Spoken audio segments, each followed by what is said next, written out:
Assalamualaikum warahmatullahi wabarakatuh. Sebelumnya, kami dari kelompok 14 akan mempresentasikan hasil diskusi bab 13 terkait decision support system, group decision support system, dan artificial intelligence. Sebelumnya, saya akan memperkenalkan rekan kelompok saya. Boleh di next slide. Pertama-tama izinkan saya memperkenalkan diri. Perkenalkan nama saya Firenza Alicia dengan NPM 2311 031046 selaku moderator pada hari ini. Kemudian yang pertama ada Christian Tommy dengan NPM 2211 031179 dan yang kedua ada rekan saya Ramadina Indah Audeskin dengan NPM 2311 031054 dan yang terakhir ada M Ariel Setiawan dengan MTM 2351031011. Untuk selanjutnya saya akan serahkan kepada rekan saya untuk menjelaskan materinya.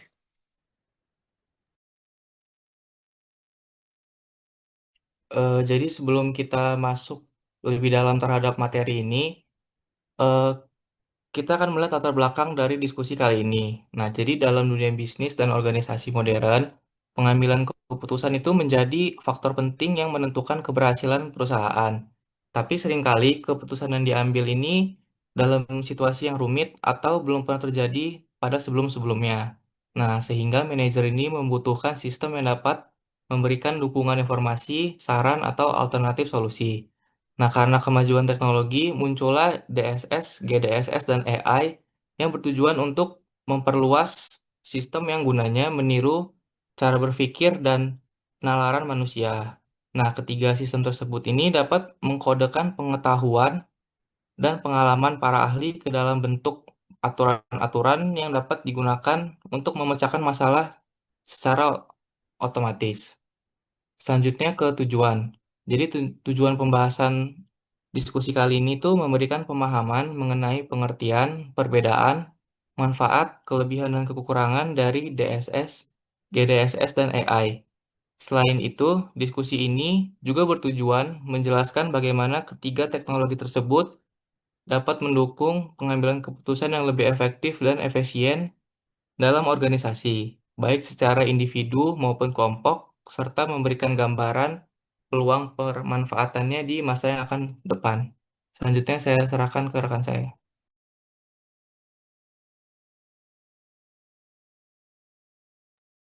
Oke, selanjutnya kita akan membahas mengenai Decision Support System atau disebut juga dengan DSS. Decision Support System atau sistem penyangga keputusan ini merupakan bagian dari sistem komputer yang berfungsi untuk mengolah data menjadi informasi untuk mengambil keputusan dari masalah semi struktur yang spesifik. Bisa di next.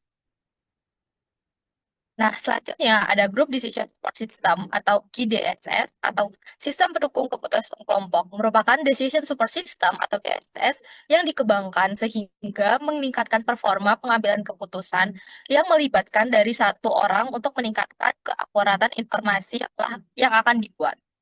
Wih, bisa di next.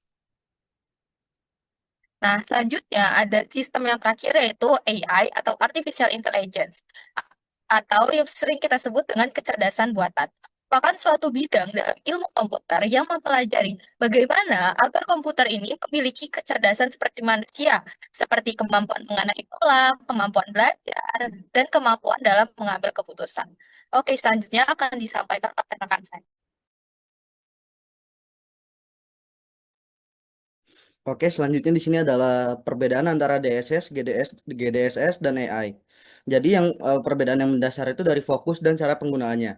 Untuk DSS atau yang biasa kita sebut dengan Decision Support System itu dia fokus penggunaannya itu adalah untuk mendukung pengambilan keputusan individu.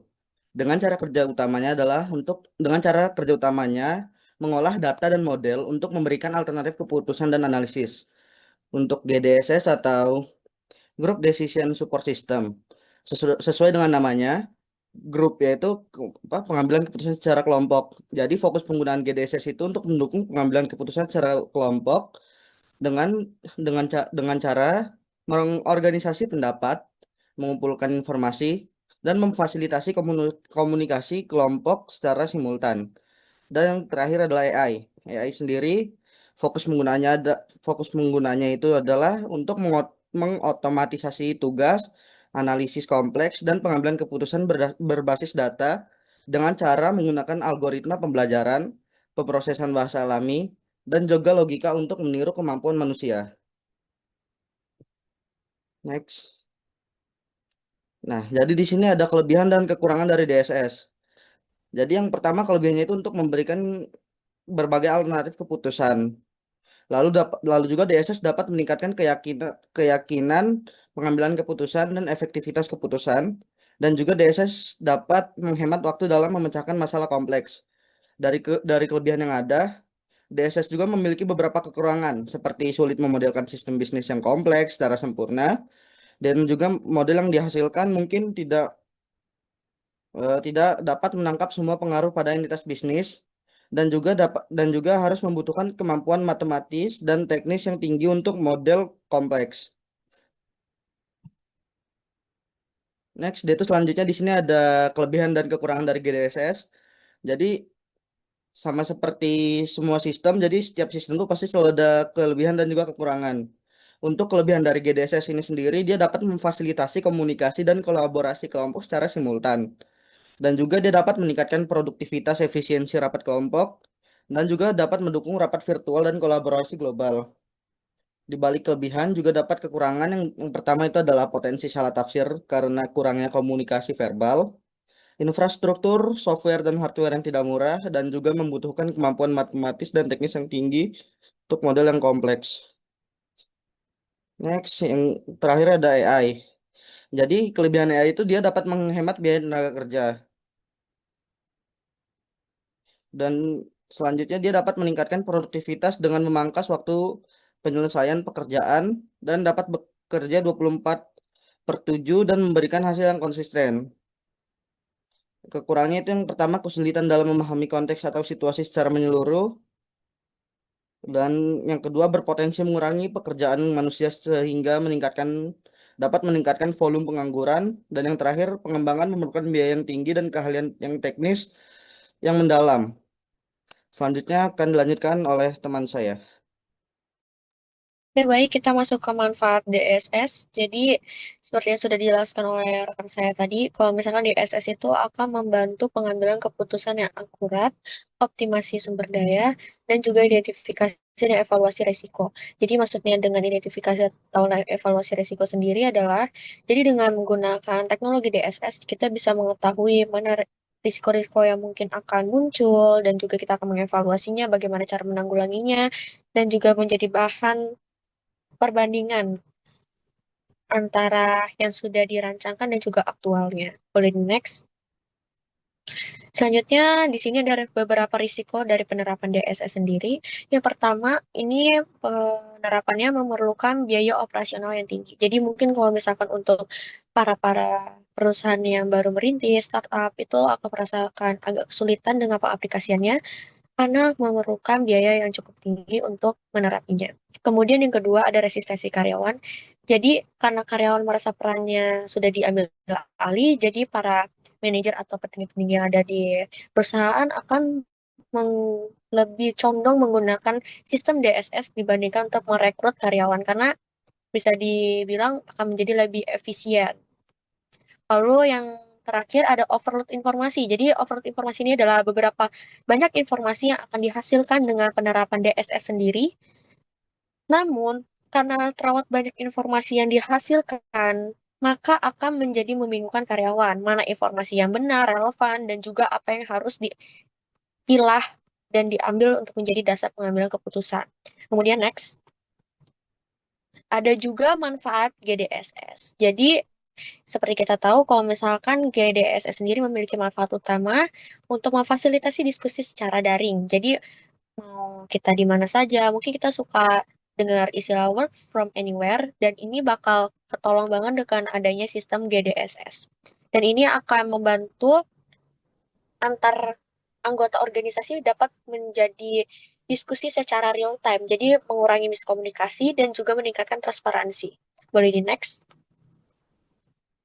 Namun sayangnya dengan penerapan GDSS sendiri, pasti yang pertama kita akan menjadi ketergantungan dengan teknologi yang ada. Jadi akan merasakan sedikit kewalahan atau malah sangat-sangat jadi operasionalnya itu tidak berjalan kalau misalkan tidak ada GDSS sendiri. Dan juga efektivitas teknologi ini tidak konsisten.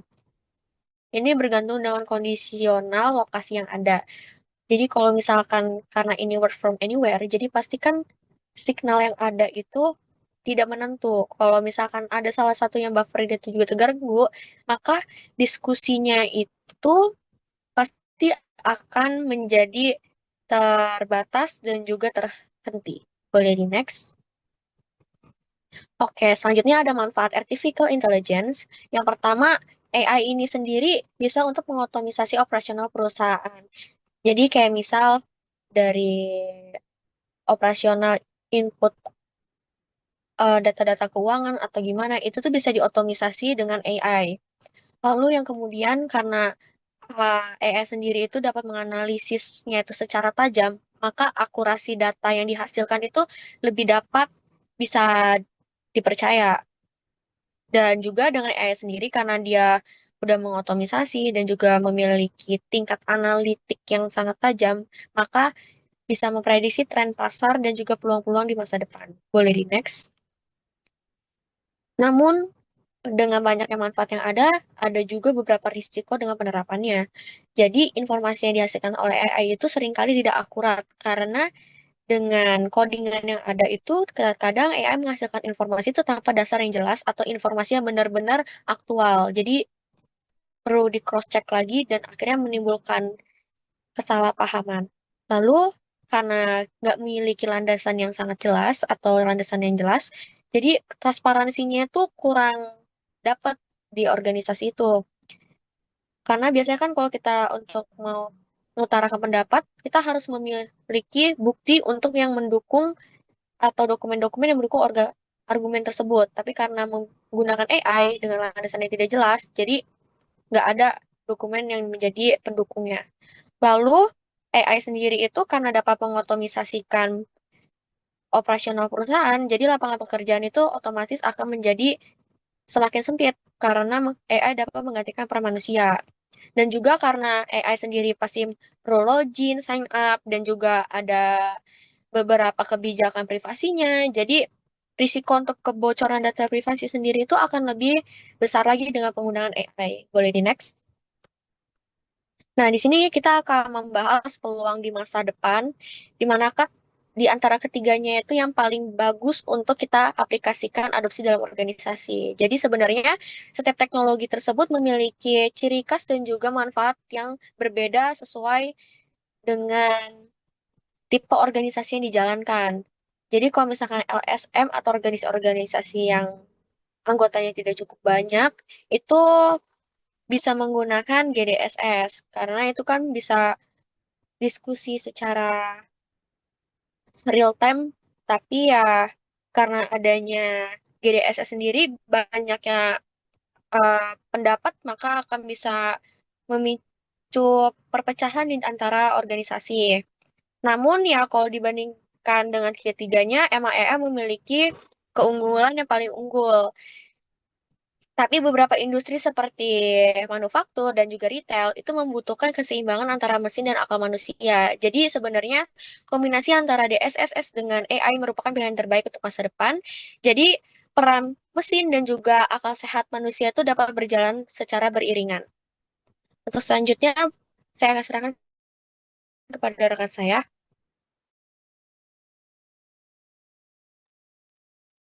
Oke, baik. Selanjutnya kita akan membahas mengenai kesimpulan dari diskusi kita pada kali ini, yaitu penggunaan sistem dapat memberikan dukungan dan solusi untuk menyelesaikan masalah yang rumit atau masalah yang belum pernah dialami sebelumnya. Penggunaan sistem yang bisa dipakai itu kayak decision super system, group decision super system, dan artificial intelligence. Nah, dari ketiga teknologi ini memiliki karakter dan fungsi yang berbeda, namun saling mendukung proses pengambilan keputusan. Contohnya nih, kalau misalnya kita pakai pertama itu kita pakai decision super system atau DSS. Kemudian kita tingkatin lagi hasil dari keputusan yang udah kita ambil itu menggunakan GDSS supaya keputusan yang kita ambil itu lebih akurat dan juga untuk mempermudah dan memahami penggunaan dari keputusan yang akan kita lakukan itu kita bisa terapkan atau kembangkan lagi menggunakan AI.